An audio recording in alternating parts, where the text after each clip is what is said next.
आरडगाव स्वस्त धान्य दुकानात चाललंय तरी काय?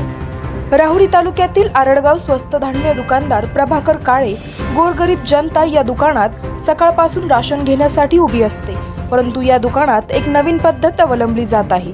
काही प्रतिष्ठित लोक मोबाईलवरून नंबर लावतात।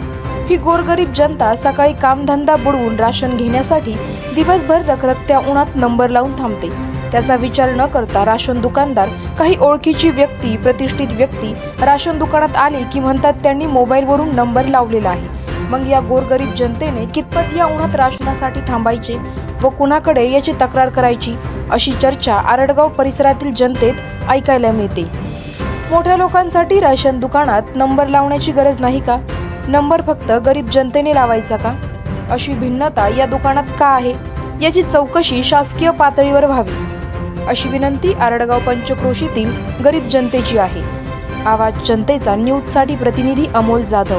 करायचं आहे लाईव्ह कार्यक्रम किंवा आहे कसले आंदोलन, जनसामान्यपर्यंत पोहोचेल आपला हक्काचा आवाज, आवाज जनतेचा। बातमी व जाहिरातीसाठी संपर्क करा स्क्रीनवर दिलेल्या नंबरवर।